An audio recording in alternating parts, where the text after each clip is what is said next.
Unmute. Selamat malam. Selamat malam, Kang Ajat. Malam. Gimana kabarnya Bu Clara? Sehat. Sehat selalu. Tapi sehat ya. Alhamdulillah nih kita sehat karena kita tahu di luaran sana kalau bicara tentang COVID-19 ini kan tinggi terus ya, angkanya harus kita waspadai. Iya. Tapi untuk yang sekarang sedang berada di rumah, kita juga mendoakan tetap sehat, tetap semangat. Iya. Kita kembali hadir Kamis malam seperti biasa. ID Edu Talk, ada Pak Pin, ada Clara, Pak Fahmi. Saya nggak bisa bergabung, ya ada keperluan. Nanti pekan depan mudah-mudahan bisa bergabung lagi. Kalau ngomongin soal media sosial, kita ini episode keberapa ya? Lupa ya. Banyak. Ada banyak. Masih dikumpulin tuh. Udah banyak ya, setiap Banyak. Kamis selama pandemi ini kita ngobrol memanfaatkan media sosial sebagai sarana untuk kita sharing, ya, berbagi informasi. Tapi di sisi lain kalau ngomongin soal media sosial, hari ini aja kalau kita ketik gitu ya di Google itu media sosial, ada tokoh yang harus berurusan sama polisi gara-gara cuitannya di media sosial. Ada juga anak begitu ya yang harus melakukan tindakan kriminal gara-gara media sosial, dan banyak ya persoalan-persoalan lain yang ternyata tidak hanya sekedar berteman. Sekarang ini media sosial ini sudah menjadi bagian dari kehidupan untuk bisnis, untuk banyak hal, termasuk juga dunia pendidikan. Kita ingin berbicara banyak tentang plus minus ya, karena setiap hal di dunia ini kan ada dua sisi, ada siang, ada malam, ada positif, ada negatif, termasuk juga media sosial. Kalau Pak Pin, biasanya media sosial itu kan suka dikaitkan sama millennials. Nah, saya ingin punya pandangan yang berbeda dari Pak Pin yang milenialsnya udah lebih dulu ya. Silakan Pak Pin. Iya beda. Iya, media sosial itu seperti pisau bermata dua, Kang. Kalau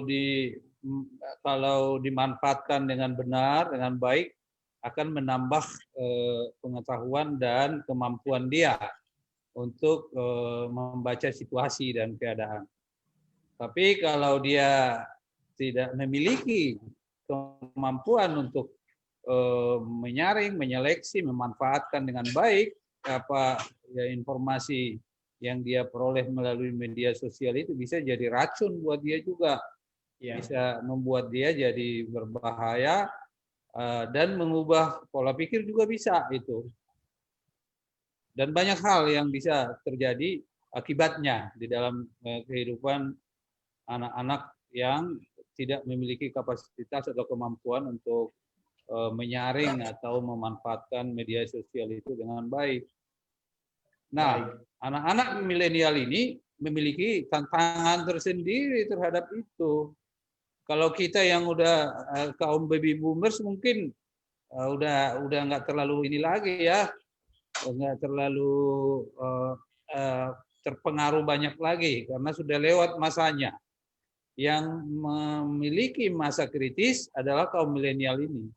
Kalau itu salah atau dia tidak memiliki kemampuan literasi yang baik untuk menyeleksi, menyaring, lalu menggunakan informasi itu dengan baik, maka dia akan, kalau kemampuannya baik akan baik. Tapi kalau kemampuannya tidak baik akan menjadi masalah bagi kehidupannya. Karena informasi itu, Kang, seperti tsunami yang sering saya sebut, yang begitu dahsyat, membanjiri gitu ya, membuat kadang-kadang anak-anak itu bisa tenggelam juga. Dan kadang-kadang dia nggak tahu mana lagi nih yang benar, mana yang enggak, mana yang hoax, mana yang sebenarnya, gitu, mana yang bernilai, yang bermanfaat, mana yang tidak bermanfaat. Kira-kira gitu sementara, Kang. Tapi kalau ngomongin soal media sosial yang mungkin erat kaitan sama milenial, ya seperti Facebook, Instagram, YouTube ya. Tapi kan yang namanya WhatsApp itu sudah juga menjadi bagian dari keseharian kita, siapapun generasinya Pak Pin. Tapi kalau melihat tadi sebaran informasi, Pak Pin kan juga pasti temenannya nggak mungkin sama milenial, temenannya sama sesama apa profesi gitu kan, teman-teman seusia. Aktivitasnya menurut Pak Pin untuk mereka yang sebetulnya secara pendidikan sudah jauh lebih tinggi, secara ekonomi sudah lebih mapan, apakah Pak Pin masih menemukan sebetulnya permasalahan semua lintas generasi gitu? Iya, itu permasalahan itu akan selalu ada dan sering di kalangan yang seumur saya juga gitu ya. Kayak saya itu banyak sekali grupnya. Ada grup ini, grup itu di WhatsApp ya. Ada belum lagi ada Instagram segala macam tuh, ada Facebook. Nah, khususnya di WhatsApp dulu grup saking banyaknya itu bisa itu di satu grup sampai 1000-an saya nggak baca itu karena begitu saya nggak baca karena kalau saya baca nanti akan menjadi masalah karena saya pilih-pilih aja kira-kira gitu sesuai dengan kebutuhan yang saya perlukan gitu karena banyak juga yang sampah walaupun dari orang tua yang sebaya gitu. Banyak yang sampah, padahal kita tuh berteman sudah pilih-pilih ya, setidaknya knowledge zone-nya sudah agak-agak memper sama gitu ya. Tapi ya ternyata tadi ya, saya menarik kata-katanya, banyak sampah ternyata. Bu Clara bagaimana dengan grup WA-nya Bu Clara? Grup WA saya sih so far rata-rata seumur, jadi bahasanya udah dipahami lah.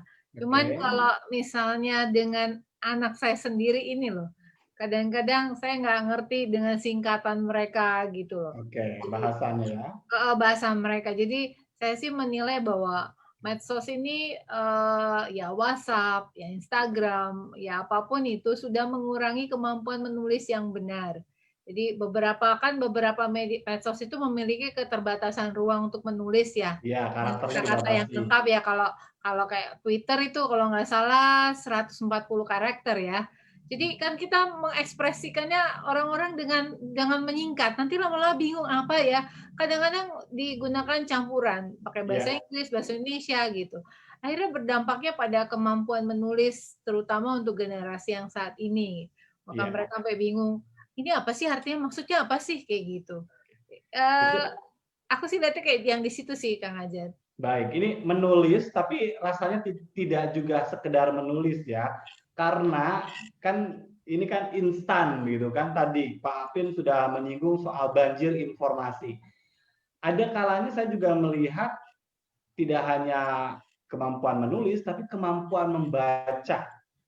Orang cuma seneng lihat judulnya aja karena saking banyaknya timeline gitu ya yang muncul di smartphone dia yang membuat dia tidak asik membaca satu persatu secara detail gitu. Orang lebih suka yang di depan-depannya itu kan saya pikir nanti akan berpengaruh juga sama kualitas sumber daya manusia ya. Yes, ya, betul, setuju. Gimana Bu Clara? Iya, jadi kan karena mereka kan pengen cepat ya menyampaikan informasi seret judul atau kadang-kadang berita online pun memberikan saya kadang-kadang gini udah baca judulnya tertarik pas isinya kok kontennya nggak nyambung gitu. Jadi saya juga mempertanyakan kemampuan si wartawan yang mempublish loh kok bisa ya nggak nyambung seperti itu. Terus itu juga kelihatan kalau kita saya kan suka habis baca satu, saya cek satu lagi satu. Oh ternyata yang itu hoax ya gitu. Jadi hanya judulnya aja, temanya aja dibikin keren, tapi pas isinya tuh nggak ada. Itulah yang membuat anak-anak generasi sekarang lah, saya nggak mengatakan anak-anak ya, tapi generasi sekarang itu yang dilihat adalah frame-nya aja. Dia tidak melihat apa sih detailnya apa, kontennya apa. Mereka tidak melihat dari sisi itu. Untungnya Bu Clara baca gitu ya, tidak hanya judulnya saja, tapi kan tidak semua orang ya tadi punya literasi yang baik untuk memilah-milah ya, dan bagaimana caranya sih kita untuk bisa mendapatkan informasi yang baik itu tidak hanya puas dari judul, tetapi juga membacanya. Tapi sedikit tadi menyinggung soal kenapa judul sama isi selalu kadang-kadang bukan selalu ya, kadang-kadang beda atau judulnya bombastis gitu ya. Sebetulnya sih dalam etikanya judul bombastis itu satu hal yang kalau di luar sama sekali pemberitaannya nggak boleh dilakukan. Di sisi lain, ternyata ini juga kan ada kaitannya dengan industri. Bagaimana caranya orang untuk bisa sebanyak-banyaknya ngeklik, penasaran, ngeklik gitu kan judulnya apa. Nah, kayak gitu juga. Nah, dalam kesempatan ini saya juga ingin mengatakan bahwa kita harus tuntas ya. Karena ada banyak judul-judul yang dibuat itu hanya untuk membuat penasaran, tetapi Anda juga harus membaca isinya lah ya untuk para sahabat semua yang ada di rumah. Jangan juga gampang nge-share ya, belum lihat isinya udah di-share. Ini udah heboh gitu kan judulnya doang, padahal isinya enggak gitu. Tapi kalau kayak gini terus, Pak Pin, kalau kayak gini terus ya tanpa ada pemahaman tadi untuk memilah-milah informasi, apa bahayanya buat generasi? Berbahaya sekali. Jadi bisa generasi ini nanti ujungnya tidak ada karakter. Dia oleng-oleng aja kemana harus berkembang ya ke situ dia. Tapi yang paling penting sebenarnya dia harus paham dulu etika universal. Jadi etika universal itu menyangkut ada privasi orang, itu kan universal itu. Jadi nggak bisa sembarangan udah kalau sudah menyangkut privasi. Kemudian ada unsur kebenaran. Dia harus tahu kebenaran dari apa yang dia terima itu bagaimana gitu. Kalau menurut konsep sistem informasi yang kita pelajari waktu kuliah dulu, itu ada tingkatan-tingkatannya itu yang diajarkan oleh Profesor Guner itu. Dia bilang ini, pertama informasi itu bisa diolah menjadi data. Ya, toh. Jadi kemampuan mengolah informasi harus punya anak itu untuk dibuat jadi data. Nah, data ini diolah lagi menjadi ilmu pengetahuan. Jadi ada pengetahuan baru yang dia dapat dari data yang diolah. Kemudian berikutnya pengetahuan ini diolah lagi lebih baik, dia akan memiliki wisdom atau hikmat gitu. Nah, kalau prosedur ini diajarkan kepada anak-anak, mungkin melalui sekolah, melalui orang tua, dengan dengan cara yang bagus gitu, mungkin mereka akan tidak tenggelam di itu tadi, yang keadaan seperti terbawa oleh arus informasi yang kadang-kadang membuat dia tenggelam. Kan bisa juga dia adiktif terhadap informasi itu, dia dihanyut di situ dan menjadi adiktif, menjadi keracunan dia di situ. Ada penyakit begitu juga yang terjadi. Nah, tapi kalau dari awal dia dididik dengan sistem yang tadi, dia tahu mengambil mana yang penting buat dirinya dengan nilai-nilai universal tadi. Itu yang saya lihat, Kang. Baik. Tapi kalau kita lihat dalam beberapa hal gitu kan tadi, tidak hanya bicara tentang generasi milenial yang mungkin perlu upgrade gitu ya, pengetahuan, perlu banyak belajar, tetapi kita juga melihat ada banyak orang-orang yang mungkin sebetulnya ini udah mapan nih orang nih ya, udah jadi tokoh gitu.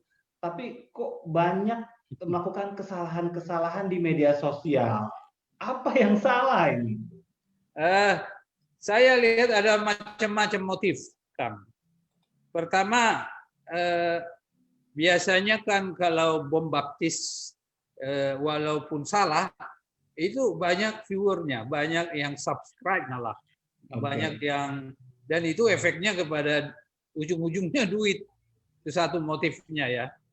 Jadi cari duit dia sebenarnya. Dia tidak peduli apa efeknya itu. Yang kedua, kepentingan.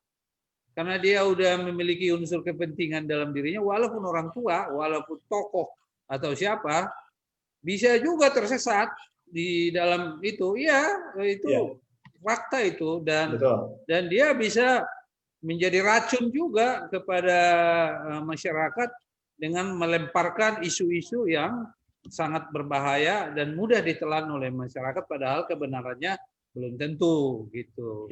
Jadi ada banyak motivasi yang di situ. Nah, oleh karena itu mulai dari awal memang masyarakat harus dididik untuk mampu menyaring hal-hal yang baik, yang benar seperti itu gitu. Itu persoalannya itu. Baik. Kalau Bu Clara kembali lagi ke tadi ya, ada semacam dalam tanda petik degradasi ya, budaya baca, budaya tulis gitu. Ada hal lain yang Bu Clara temukan? Ya, kebetulan beberapa waktu yang lalu saya punya kegiatan ya di Pusat Buku dan Kurikulum Kementerian Pendidikan dan Kebudayaan. Di situ saya diserahkan tugas untuk memeriksa ada berapa puluh buku gitu loh. Yang saya bagian sesi tentang saya bagian pengembangan diri. Jadi lebih buku-buku mengenai psikologi. Yang saya sedihkan ya itu karena literasi kita masih kurang. Jadinya saya sangat rindu untuk membaca buku. Saya lebih sering baca buku yang cetakan luar dibanding yang Indonesia sendiri gitu loh.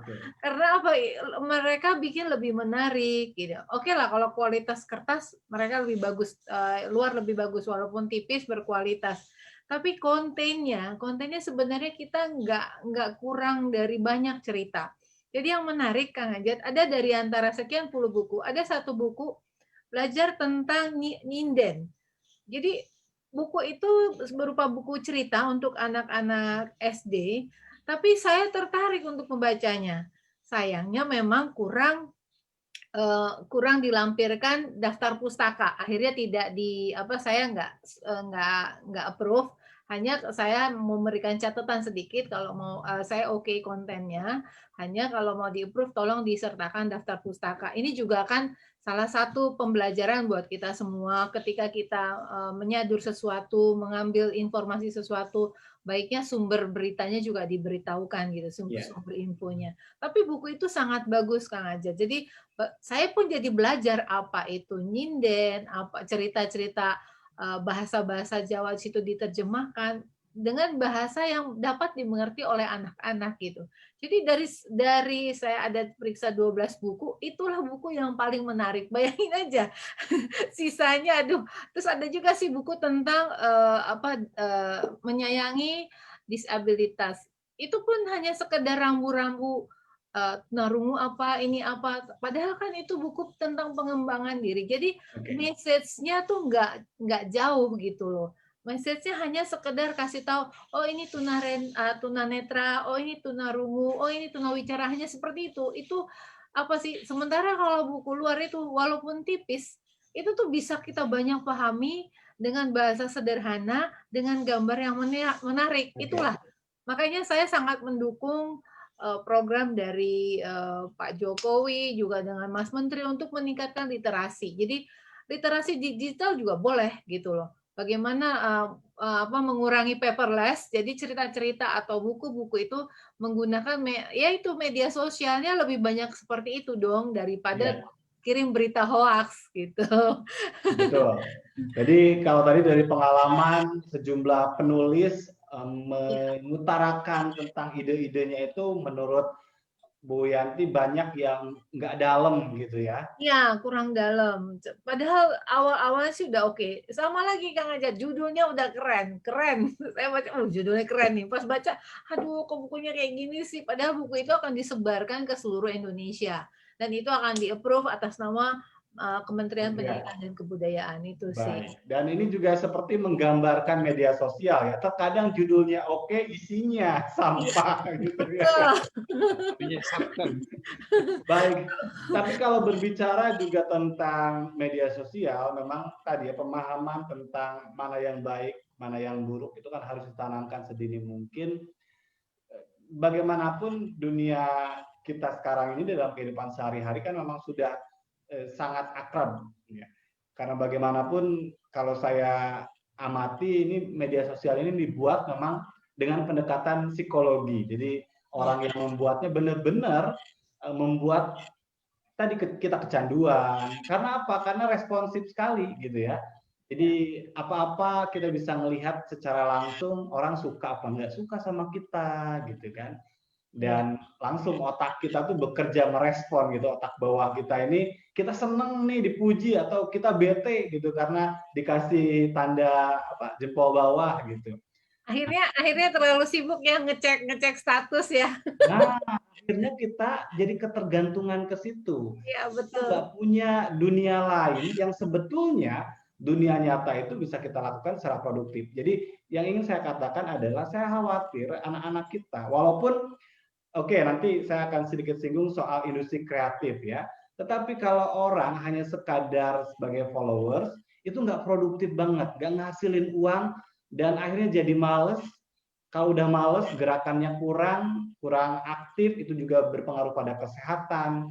Ya, lagi-lagi akhirnya orang dibuat jadi penonton saja, dan itu saya pikir ini satu PR juga untuk pengembangan sumber daya manusia, karena produktivitas pasti akan terganggu kalau hanya sekedar sebagai konsumen. Ya, Pak Pin, gimana? Iya, sebenarnya medsos itu muncul tujuan awalnya itu kan untuk mempererat media sosial. Jadi mempererat sosial dari seluruh manusia di muka bumi ini, itu sebenarnya tujuannya. Tapi yang terjadi justru membuat berantem satu dengan yang lain gitu. Karena memang sudah bergeser kan, tidak hanya pertemanan tapi juga udah bisnis, udah buat pendidikan segala macam. Ya, awalnya itu kan. Jadi sekarang malah lebih parah berantem dan maki-makian, bullying-membuling kan di situ tuh. Betul. Nah, jadi ini yang saya maksud, pendidikan kita mesti bergumul atau memikirkan hal ini dengan serius untuk anak-anak masa depan kita gitu loh, supaya tidak ketinggalan nanti dari orang-orang di luar. Jadi media sosial itu benar-benar dimanfaatkan untuk mendatangkan keuntungan bagi masyarakat banyak, kira-kira gitulah. Itu yang paling utama yang harus dipahami gitu, bukan kerugian kepada masyarakat banyak. Karena bisa juga keuntungan kepada dirinya sendiri, tapi masyarakat banyak mengalami kerugian besar. Yaitu tadi berita hoax, banyak yang viewer, dia mendapatkan poin-poin dari situ, sehingga ujung-ujungnya dia mendapatkan uang dari situ, tapi orang lain sudah keracunan kan gitu. Iya. Nah, jadi pendidikan ini harus diajarkan dari awal kepada anak-anak. Nah, bagaimana supaya mereka aktif di media sosial tetapi positif? Ya memang harus dibuat semacam simulasi ya di sekolah ya. Ada mungkin pelajaran tertentu dengan bentuk simulasi, sehingga ada format yang udah kebentuk di dalam diri anak itu dari awal, dan itulah nanti yang dia kembangkan sendiri ketika berhadapan dengan berbagai informasi yang dia akan hadapi. Karena informasi yang dari luar ini kita nggak bisa larang. Yang jelek-jelek itu kita nggak bisa bilang, jangan, nggak bisa datang itu. Baik, tapi saya ingin juga minta komentar Pak Pin nih, karena kan ada banyak juga ya penggiat yang dalam tanda petik mengenalkan media sosial itu lebih ke pendekatan kalau kamu buat konten, kamu akan dapat uang. Jadi pendekatannya materi, bukan pendekatannya kebermanfaatan tadi. Ini jangan-jangan karena memang tadi orientasi yang diarahkan keliru, karena ya tadi kalau lu terkenal gitu kan akan ada banyak uang segala macam. Jadi silahkan lakukan apa saja, yang penting mengasihkan gitu. Jadi pernah saya bertanya nih kepada ponakan yang kecil, apa cita-citamu gitu ya? Terus dia langsung jawab, YouTuber. Kaget enggak? Artinya apa? Dia sudah membuat di dalam pikirannya bahwa melalui YouTuber ini nanti saya akan menghasilkan sesuatu. Gitu. Padahal dia belum memiliki apa-apa tentang konten dengan segala macam itu. Gitu. Nah, maksud saya di sini adalah seringkali kita anak-anak itu dan banyak masyarakat pikirannya langsung kepada untungnya, duit buat dia. Dia tidak memperdulikan proses apa yang terjadi di masyarakat akibat dari konten-konten yang dia buat sendiri misalnya. Sehingga kreativitasnya itu ada, tapi justru meracuni masyarakat, tapi tidak baik buat seluruh. Makanya etika universal itu dia harus pahami betul itu. Jadi memang kalau mau maju, iya harus kreatif dengan konten-konten YouTube yang akan dia sampaikan. Yang kedua, ada anak kecil nih di kampung ini. Di kampung nih saya sering lihat itu ini kebetulan dia dari kampung saya di sana. Dia di sawah. Di sawah, anak kecil. Siapa namanya lupa saya itu. Dia sendiri yang ngomong. Dia tahu nggak ngomongannya itu bahasa Indonesia, kadang-kadang kalau nggak ngerti dia arti bahasa Indonesianya, dia taruh bahasa Batak. Iya, betul. Jadi tapi justru menarik gitu. Nah, dia kalau itu dididik dia dengan baik, dia bisa menjadi influencer kemana-mana gitu. Tapi kalau ini nggak dididik, bisa pikirannya cari duit nanti itu. Oke. Baik, ini juga ada kaitannya sama tadi ya, penguatan literasi. Jadi tidak hanya sekedar membuat sebuah konten atau ya mengisi sosial media dengan kehebohan, tetapi penting untuk menanamkan misi awal bahwa kebermanfaatan itu menjadi penting ya. Bagaimana Bu Clara? Karena kita tahu juga sekolah ya rasanya masih kurang ya untuk menyentuh ini, masih ya walaupun sekarang kan sudah mulai ya dikenalkan belajar online, mungkin nanti tahun 2021 kan akan lebih gandrung lagi tentang blended learning. Tapi apakah ada usaha-usaha yang Bu Clara sudah lihat atau apa yang harus dilakukan oleh sekolah untuk menguatkan literasi? Iya, ini nanti ya penguatan literasinya. Saya mau bicara dulu nanti kalau awal masuk sekolah dipastikan bahwa sekolah akan mengalami kendala terhadap komunikasi interpersonal. Itu komunikasi antar pribadi. Nah, ini akan menjadi PR berat bagi para guru, khususnya bagi anak-anak kelas 1 yang baru masuk tahun ajaran baru, pertama kali menapak sekolah. Itu akan menjadi masalah buat anak, buat guru. Lalu nanti orang tua juga balik lagi, pusing lagi gitu. Jadi kalau untuk yang tadi balik lagi ke literasi, ya. Jadi saat ini sepertinya para guru kan sedang disibukkan oleh UTS, UAS. Jadi lebih ngarah ke fokus bagaimana caranya mengejar ketertinggalan atau mencapai pelajaran-pelajaran yang harus dicapai pada semester ini gitu. Iya, pemenuhan kurikulum ya. Iya, tapi walaupun sudah disederhanakan tetap harus dipenuhi. Ya, betul. Tapi jangan lupa mereka juga harus melakukan tindakan-tindakan atau langkah-langkah preventif ketika sekolah ini sudah tatap muka. Ya, bagaimana komunikasi interpersonal skill-nya anak-anak? Sudah siapkah? Baik yang level SD, SMP, SMA, bahkan yang kuliah nanti pas masuk perkuliahan mereka bagaimana cara berkomunikasinya? Selama ini kan hanya tatap muka lewat WhatsApp gitu ya. Iya, atau lewat Zoom nanti iya Pak, iya Bu, iya Bu. Tapi kan kita belum tahu aslinya seperti apa. Ketika jumpa langsung kan itu akan beda. Jadi hendaknya dari teman-teman pendidik, guru, dosen itu sudah mulai menyiapkan juga, sudah mulai disisip-sisipkan di sesi-sesi akhir pelajaran bagaimana kita berkomunikasi dengan baik secara interpersonal gitu loh. Jadi nanti ketika benar-benar masuk dalam tahun ajaran baru yang akan dibuka ini katanya, ya semua sudah siap. Bukan hanya mikirin ini ya protokol kesehatan. Tapi kita juga dari sisi bagaimana nanti pembelajaran kita jadi lebih tetap asik, tetap sama enaknya dengan online, itu harus kita sudah lakukan preventifnya. Iya, baik. Jadi hal yang juga tadi saya bisa sedikit ambil juga dari apa yang disampaikan oleh Bu Clara, bagaimana cara membuat pembelajaran menjadi menarik, termasuk salah satunya guru juga harus lebih aware lagi ya terhadap pemanfaatan media sosial. Karena saya sering bilang dalam beberapa pelatihan yang diikuti oleh guru, bahwa Anda itu harus bisa menjadi model di media sosial, jadi idolanya anak-anak. Tapi kalau Anda nggak pernah hadir di situ, ya idolanya akhirnya yang hahi itu gitu ya. Mereka-mereka yang mengajarkan sesuatu yang bisa jadi bertentangan dengan apa yang diajarkan oleh kita di sekolah dan oleh orang tua di rumah gitu. Makanya guru-guru harus sebisa mungkin ya juga ngikutin ya. Tapi ada hal juga yang saya ingin sampaikan kepada semuanya untuk anak-anak, orang tua dan siapapun kita yang bergelut di media sosial. Tadi ya, supaya menarik itu banyak intrik ya. Namanya juga proses produksi, bisa jadi apa yang Anda tonton itu tidak semuanya seperti itu. Karena apa? Karena dibuat sebuah skenario kayak film aja supaya bisa lebih menarik, supaya asik ditonton. Jadi jangan juga terbuai kita ya untuk wah mobilnya banyak, wah rumahnya gede gitu.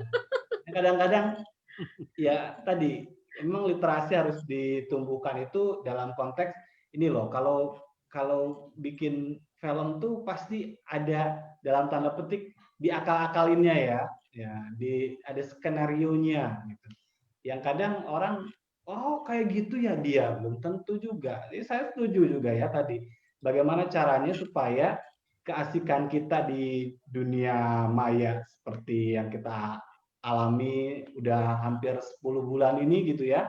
Gimana nanti asik juga nggak di dunia nyata? Karena ada banyak di antara kita ya kalau di WhatsApp itu rame gitu ya, betul nggak? Ya, Kalau di WhatsApp rame, tapi kalau pas lagi ketemu mati gitu. Apa mau ngobrol apa bingung gitu. Itu juga kan Bu Clara? Iya betul, apalagi kan nanti Kang Ajat biasanya kan sebelum online ini anak-anak ada presentation, ada presentasi ke depan. Nanti kan mereka harus benar-benar presentasi yang benar-benar ngelihat manusia di depannya. Kalau sama ini kan dia bicara sendiri gitu kan. Kaget lagi dia ya, kaget lagi. Akhirnya gimana nanti kaget lagi, balik lagi ke titik nol. Baik. Ini hal yang menarik begitu. Tapi ada juga informasi terbaru bicara tentang usulan pemerintah soal batasan penggunaan media sosial di atas 17 tahun. Ini baru diusulkan setelah kita menikmati media sosial ini cukup lama. Ada banyak anak-anak yang memanfaatkan media sosial ya tadi tidak hanya untuk belajar tapi juga untuk kesenangan.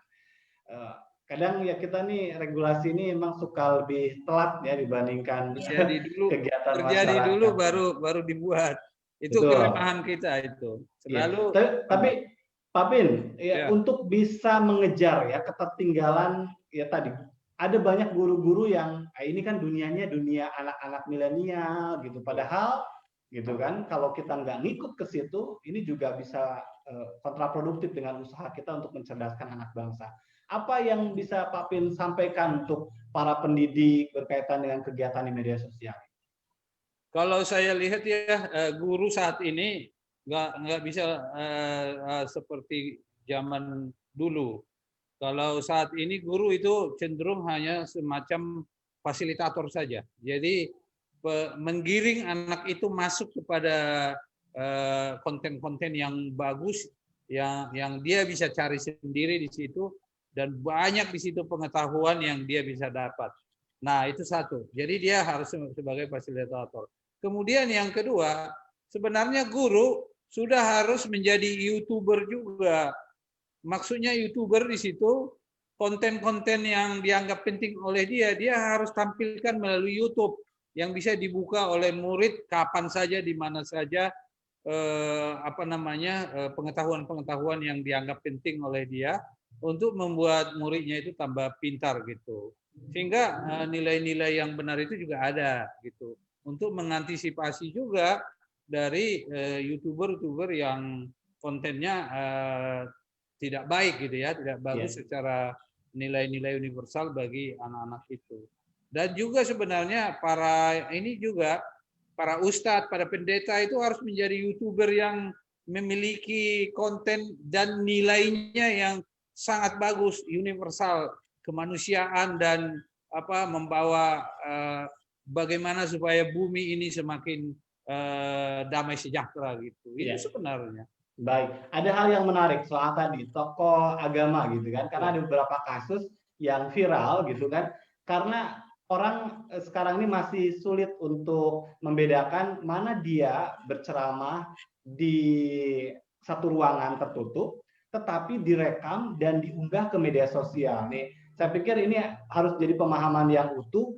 Jangan juga kita itu kan internal gitu. Nah, tapi kan internal yang sudah direkam dan diunggah dan akhirnya bisa menjadi konsumsi publik. Karena ada banyak nih kejadian-kejadian yang mungkin biasa ya secara konten dan konteksnya memang di satu ruangan dan terbatas, tetapi kalau sudah direkam dan diunggah itu akan menjadi persepsi publik. Nah, hal seperti ini yang sepertinya harus juga diperhatikan ya oleh para tokoh, oleh kita semuanya. Apapun yang kita upload di media sosial itu pertimbangkan sebaik mungkin, karena ini akan selamanya ada dan dikonsumsi oleh banyak orang, tidak hanya orang-orang yang ngerti, tapi juga orang-orang yang nggak ngerti. Bu Clara, silakan.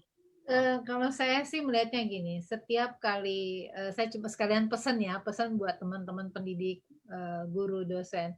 Setiap kali kita selesai mengajar online, baiknya disisipi dengan pembahasan yang santai, yang di luar konteks pelajaran. Misalnya apa nih yang sekarang lagi ngehits ya.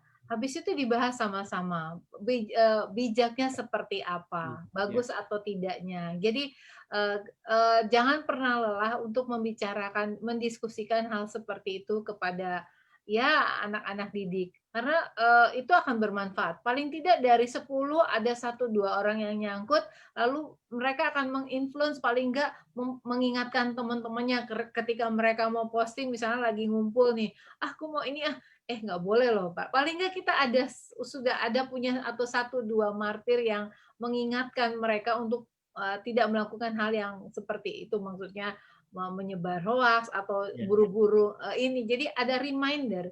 Jadi jangan hanya melulu fokus pada pelajaran, tapi life skill-nya itu juga harus disisipi. Siapkan bangsa 5 atau 10 menit untuk mendiskusikan, aku rasa sih nggak apa-apa ya, dan ya siapkan aja, kalau kuota kan katanya udah ada tuh. Mikir lagi. Tapi ya sebetulnya saya pikir sih bukan hanya nggak apa-apa kan 5 menit, karena kalau yang saya pahami Bu Clara, sekarang ini kan tadi sumber belajar udah banyak ya. Jadi apalagi sekarang belajar online gitu kan, bisa jadi soal yang diujikan itu jawabannya udah ada di Google gitu kan. Yang paling penting kemudian oleh guru adalah bagaimana tadi menjadikan konten-konten yang ada di media sosial itu sebagai bahan diskusi di ruang kelas. Karena ada kritikan terhadap bagaimana pembelajaran kita selama ini yang lebih condong pada hanya menghafal gitu ya, hanya berburu nilai tanpa merangsang ya, soal problem solving, critical thinking gitu. Nah, ini yang perlu untuk dibangun ke depan sebetulnya, dan bahasan-bahasan tentang ini baik enggak, ini buruk enggak, kalau kita sebar manfaat atau enggak, itu adalah cerita-cerita yang kita ambil dari media sosial. Saya pikir ini yang belum banyak disentuh oleh para guru gitu kan, menjadikan apa yang terjadi di media sosial itu sebagai bahan di ruang kelas untuk diskusi, meningkatkan literasi anak-anak didik kita supaya kontekstual gitu. Jadi yang diomongin itu benar-benar yang mereka temukan sehari-hari yang sedang menjadi trending di media sosial. Silakan Pak Pin. Iya, jadi memang guru dituntut saat ini lebih lebih menjadi influencer lah, menjadi orang yang mempengaruhi paling tidak muridnya supaya bisa menjadi orang yang benar dan memberi kontribusi yang baik bagi kemanusiaan di muka bumi ini gitu, dimanapun dia berada. Itu satu. Yang kedua, zaman sekarang ini yang lebih menonjol itu sebenarnya menciptakan orang kreatif dan inovatif. Karena kemampuan berhitung, kemampuan apa semua udah ada di dalam peralatan gitulah ya. Bahkan robot pun sudah memiliki artificial intelligence yang tinggi. Bahkan diramalkan ke depan bisa lebih pintar dari manusia. Iya, kita niup aja udah langsung ya keluar. Ya kan? Nah sekarang bagaimana guru menciptakan anak-anak itu kreatif dan inovatif, memadu berbagai sumber ini menjadi satu kreativitas baru yang bermanfaat gitu bagi kehidupan manusia. Ini kemudian tantangan ya. Pendidikan kita harus diarahkan pada pendidikan yang mendorong anak-anak kreatif dengan tadi ya, dan dengan bermanfaat bagi kehidupan kita sebagai manusia gitu. Jadi dia menjadi orang yang bernilai. Nah, soal cara penampilannya bom baptis tidak masalah, tapi karena nilainya udah benar. ya. Nah, jadi walaupun dia dapat untung dari situ ya itu bagus gitu, tidak problem. Jadi oleh karena itu makanya saya pikir ya guru harus diperhatikan juga ininya ya, kesehatannya, gizinya harus diperhatikan supaya mereka itu bisa berkarya lebih baik bagi kemajuan anak-anak bangsa ini ke depan. Kalau enggak akan menjadi apa namanya, tidak tahu kemana ini anak-anak ini nanti ada di tempat mereka. Jadi mungkin menambahkan yang disampaikan oleh Pak Pin, kalau gurunya tidak kita upgrade pengetahuannya, kemudian sejahterakan secara ekonomi, ini bukannya konten-konten inovatif, kreatif, tapi cuma ngeluh gitu ya isinya ya. Betul, jadi beban, bukan. Oh BSI nggak cair gitu, katanya udah cair. Kok saya udah saya masih menemukan dosen-dosen yang mungkin ya tadi karena memang secara ekonomi banyak yang tidak diuntungkan juga karena kecil juga penghasilannya. Bagaimana dia mau mengajar dengan baik? Orang perut anaknya di rumah masih keroncongan misalnya, atau gizinya kurang. Isi media sosialnya keluhan, bukan konten kreatif. Dia akan keluhan yang keluar, bahkan ekstrim dia tunjukin tuh, nih anak yang kelaparan misalnya. Baik, silakan Bu Clara. Iya, saya jadi ingat beberapa tahun yang lalu ketika saya ada masuk ke dalam suatu sekolah ya, itu waktu itu sekolahnya masih TK, bukan di Indonesia gitu. Jadi si sang guru ini bercerita tentang kegunaan komputer.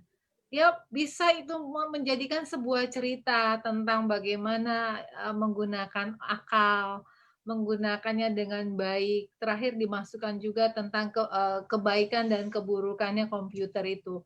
Jadi itulah yang kurang dari teman-teman kita para pendidik ini. Jadi masuk dalam satu materi, tapi dimulai dari yang bagian luar dulu, bagaimana rasa bersyukur, mencintai, menghargai, lalu masuk ke konten, lalu ada closing, itu yang kurang sih, yang harusnya perlu pengayaan buat teman-teman ini, pelatihan pedagogik ya. Bagaimana mentransfer knowledge-nya itu, tapi juga tidak lupa mensisipkan life skill-nya kepada anak, sehingga pada akhirnya tuh anak-anak akan terbentuk karakter yang baik yang seperti dikatakan oleh Pak Pin. Jadi yang sepintar-pintar apapun itu robot tidak akan bisa menggantikan manusia ciptaan Tuhan. Itu yang saya masih ingat si guru TK itu mengatakan pada seorang anak yang mengatakan bahwa dia mau jadi engineer robot yang mengalahkan manusia katanya gitu. Jadi si gurunya bilang, sepintar-pintar apapun robot yang manusia buat itu masih lebih pintar manusia. Dia bilang hanya gunakan akalmu dan hatimu. Itu aku langsung, aduh keren banget ini guru. Dan kalau ngomongin soal robot, memang sudah lama juga ada seorang ahli kan mengatakan bahwa era ini kan era robotik. Tadi sudah disampaikan ya oleh Pak Pin, Ibu Clara. Kalau kita berkaca dari pola pendidikan kita juga jangan sampai para guru kita ini ngajarnya bukan ngajar anak manusia, tapi ngajar robot gitu. Ini juga satu persoalan karena ya banyak masih ditemukan begitu kan cara-cara pembelajaran yang masih menempatkan anak manusia ini sebagai robot. Ya, akhirnya tadi tidak muncul rasa empati, tidak memunculkan rasa kebijaksanaan, ya. Cinta kasih itu kan ya terlihat dari apa yang terjadi sekarang. Iya, betul. Kalau kita bisa melihat kekerasan yang terjadi di kalangan anak-anak itu kan juga bagian dari kenapa kita ini sulit. Padahal gitu kan kita ini dididik ya dari rumah tidak diajarkan untuk berkelahi. Tetapi kenapa cinta kasih itu luntur? Karena bisa jadi kita lupa gitu merangsang itu dengan simulasi-simulasi pembelajaran di sekolah yang lebih diperbanyak adalah gimana caranya supaya anak ini pintar matematika, nilainya 10, ya. Kemudian juga padahal ya yang penting itu adalah menjadi guru-guru manusia katanya gitu ya. Bukan manusia. Kenapa? Ya, Memanusiakan manusia. Iya, manusia kan. memanusiakan manusia. Tapi media sosial ini hampir jadi satu tantangan sendiri loh tentang memanusiakan manusia karena Ya, betul. ya ini kenapa gimana ya caranya supaya jangan sampai kita emang benar-benar jadi robot. Antar interaksi kita ini terus terang aja ya, bisa jadi mungkin sebagian ngerasain selama pandemi ini kan kita banyak online ya, Iya. banyak interaksi di WhatsApp. Kepekaan kita itu agak kurang, Bu Yanti. Gimana ini? Iya betul, nggak usah yang lain. Kita satu grup ini aja. Aku tuh kemarin bilang ya sama anakku, aduh mama kangen banget ngumpul sama teman-teman Edu sambil ngopi, ngobrol. Itu kayaknya waktu kita untuk mengulas permasalahan itu lebih panjang dibanding kalau kita lewat WA sama Zoom. Aku nggak suka banget gitu loh. Iya. Tapi bagaimana supaya tadi sisi kemanusiaannya tetap tumbuh karena ini kan dunia kita dan ke depan pasti akan lebih masif lagi yang seperti ini. Iya, betul. Jadi paling tidak kita pagi-pagi itu ingat, oh iya, saya belum menyapa siapa gitu. Demikian juga ketika kita memulai pelajaran ya, materi kepada murid-murid ya. Ya disapa dulu aja, hai apa kabar, gimana semuanya udah, ya ditanyain kesehatan, ngobrol-ngobrol, baru masuk materi, baru nanti bahas lagi tentang apa yang terjadi. Itu udah menjadikan satu komunikasi interpersonal yang bagus ya.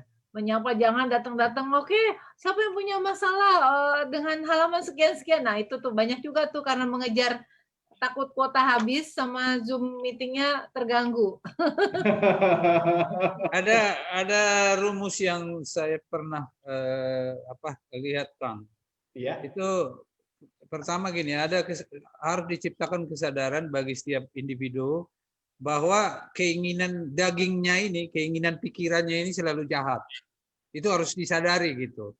Nah, ketika dia bertindak atau menulis atau melakukan sesuatu, kesadaran itu akan mengontrol apa yang akan dia kerjakan, itu sudah berguna belum untuk kebutuhan masyarakat. Nah, karena kalau kita lihat memang ada berita yang tanpa kita sadari juga, ada berita yang negatif gitu, langsung mata kita ke situ kan, kayak tertarik ya untuk membaca itu. Itu keinginan daging itu, keinginan dari pikiran kita. Nah, kita harus nyadar bahwa itu selalu ada. Nah, oleh karena itu harus mawas diri setiap saat, ngontrol diri setiap saat, waspada setiap saat, dan dilatih itu. Ada soft skill tadi Bu Yanti bilang, soft skill kita dilatih untuk itu, sehingga mampu menyampaikan atau mendistribusikan, memforward segala macam informasi yang berguna untuk kemanusiaan, untuk kehidupan manusia di tengah dunia ini gitu. Bukan hanya di tengah bangsa Indonesia sebenarnya. Iya. Universal karena medsos ini sudah universal. Itu semua yang kita dapat itu bukan dari Indonesia itu saja. Itu ada yang dari Cina, dari Amerika, dari Eropa, dari mana-mana itu banyak sekali. Saya kira itu. Ya, dan secara nilai akhirnya ya tadi akan juga kita berhadapan dengan banyak nilai-nilai yang kalau tidak fundamentalnya kuat, ya kita akhirnya bisa keseret ya dengan nilai-nilai luar yang belum tentu itu baik untuk kehidupan keberlangsungan kita ke depan. Ada hal yang saya pengen juga cerita, mumpung nggak lupa gitu ya. Tadi saya ngobrol sama temen gitu ya di kantor itu bicara tentang bagaimana aktivitas kita di media sosial itu menjadi cerminan diri kita. Jadi buat Bapak Ibu orang tua ini juga hati-hati pada saat kita menggunakan gadget yang sama untuk anak-anak. Karena kan ada banyak nih sekarang ini yang menggunakan gadget itu cuma satu punyanya gitu ya. Kalau Bapak Ibu senangnya misalnya musik dangdut gitu kan, nonton YouTube itu koplo gitu bapaknya gitu ya. Nah, itu yang nanti akan muncul dalam line kita, dalam media sosial, dalam iklan-iklan segala macam itu ada kaitannya sama aktivitas kita. Jadi jangan sampai aktivitas orang tua yang mungkin tidak sesuai dengan konsumsi untuk anak-anak itu nanti muncul pas anaknya buka handphone itu, yang muncul itu adalah sisa-sisa konektivitas aktivitas orang tua itu yang bahaya. Bahaya. Jadi anak-anaknya tadinya niatnya mau belajar, cuma nonton koplo, karena di situ banyak banget ternyata ya bekas orang tuanya yang kan ngerasa juga kalau kita misalnya beli di satu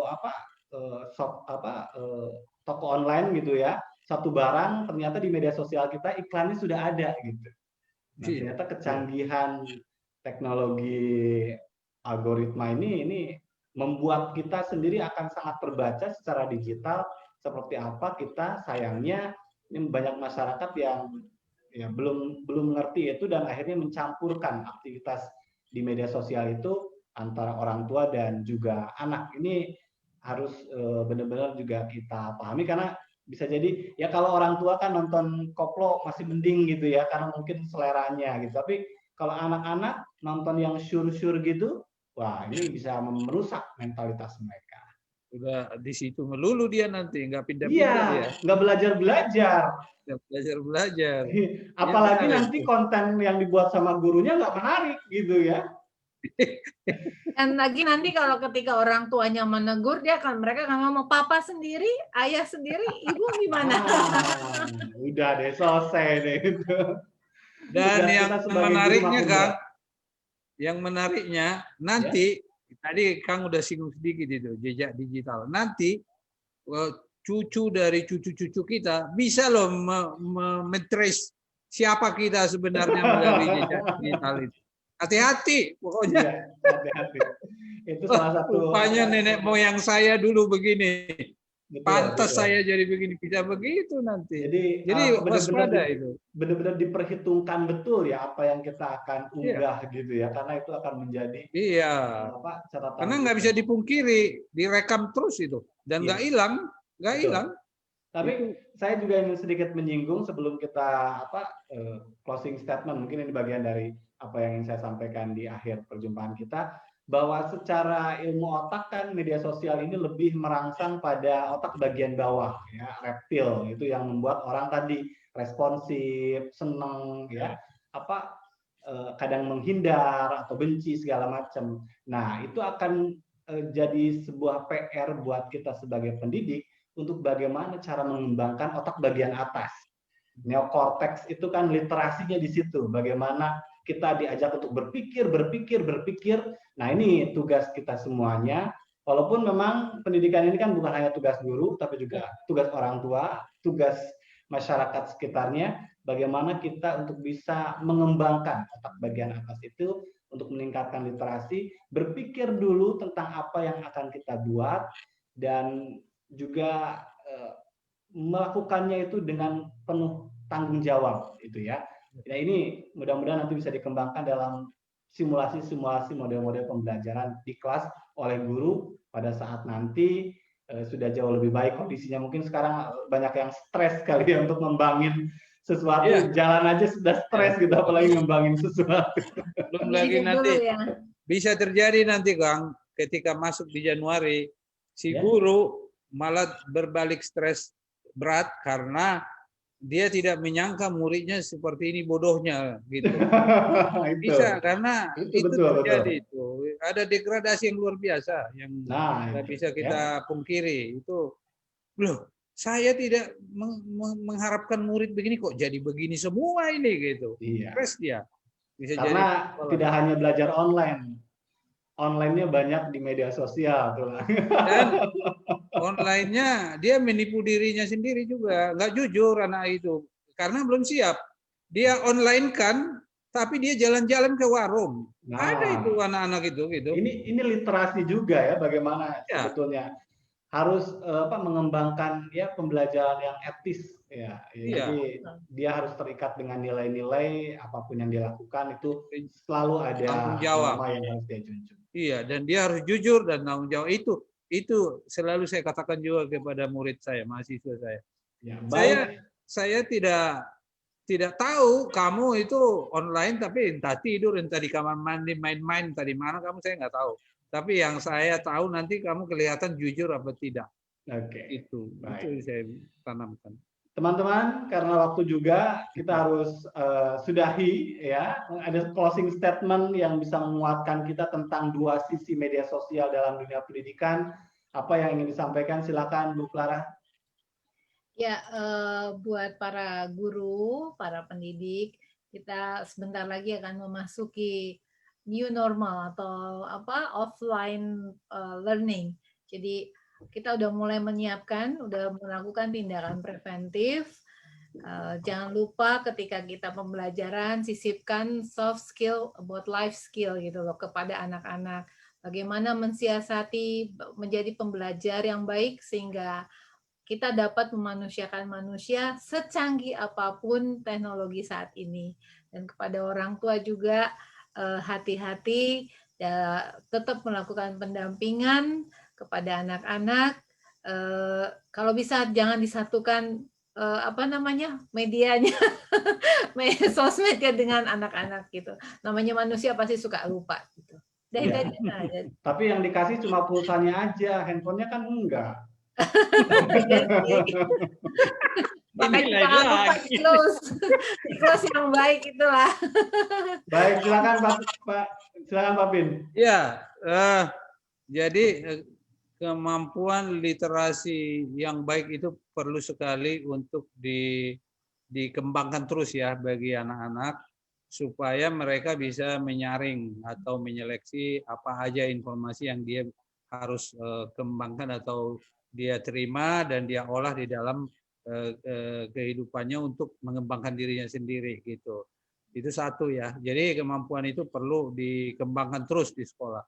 Yang kedua, kalau ke depan ini saya lihat dengan adanya medsos yang luar biasa ini, maka dituntut bagi setiap orang, khususnya guru yang akan memberi contoh kepada murid, yaitu kreativitas dan inovasi itu ya.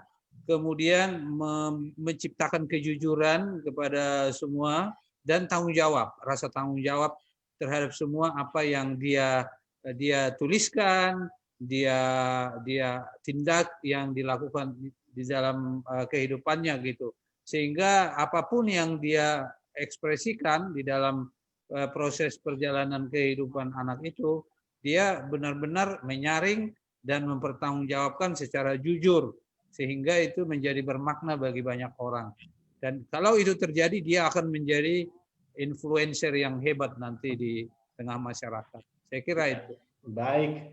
Dan karena kita semuanya adalah guru, karena semua tempat adalah sekolah, maka menjadi tanggung jawab kita semuanya, orang tua, pendidik, dan masyarakat, untuk yuk sama-sama kita ciptakan kehidupan yang saling menghargai, kehidupan yang membahagiakan, supaya kita ini sebagai manusia tidak bahagia dan tidak mencari perhatian untuk dihargai itu di media sosial.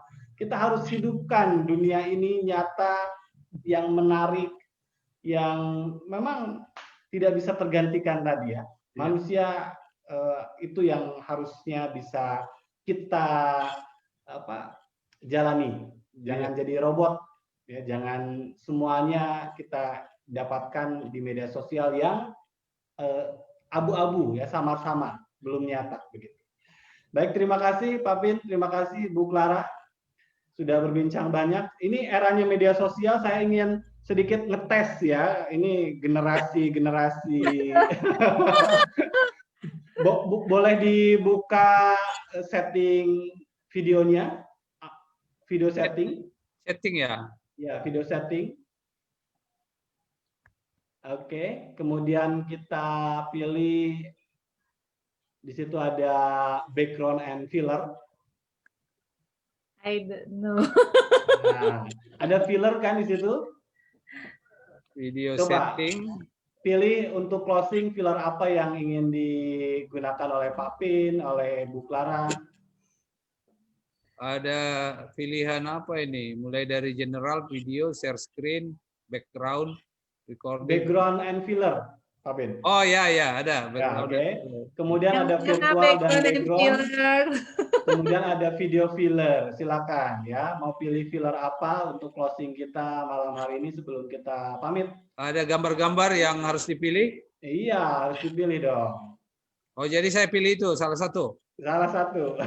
Ada di mana itu fillernya? Nah ini malah hilang saya. Nah, gini nih. Oh, Kalau itu background kalau itu background. Aku Oh, belum nemu. Di mana sih background filler? Ada background and filler. betul. Nah, yang fillernya yang kita Tapi enggak. fillernya nggak bisa dapat saya, Bang. Oh, ada video filler. Video filter. Enggak. Gimana sih?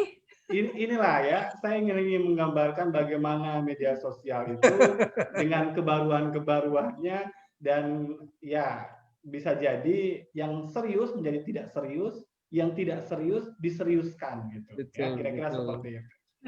Nih, saya kacamatanya kan udah ganti kayak gini. Iya, keren. Atau diganti kayak gini nih, Bu Clara. Mau tuh.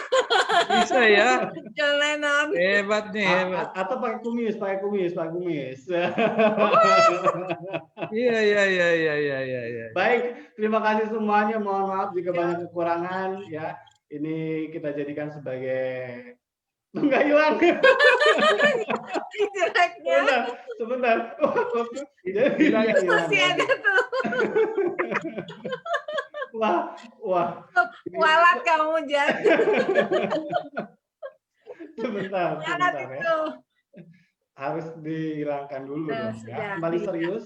Baik, sekali lagi terima kasih untuk semuanya. Terima kasih untuk Bu Clara, untuk Pak Pinondang. Ya, mudah-mudahan apa yang kita sampaikan ini bermanfaat. Ya, kalau memang dijadikan sebagai tempat untuk bersenang-senang yang positif. Tapi tadi ya, kembali saya mengajak untuk semuanya. Mari kita bahagia. Mari kita saling menghargai dalam dunia nyata. Sampai jumpa. Pekan depan. Salam. Salam sehat. Salam sehat. Sehat. Salam sehat.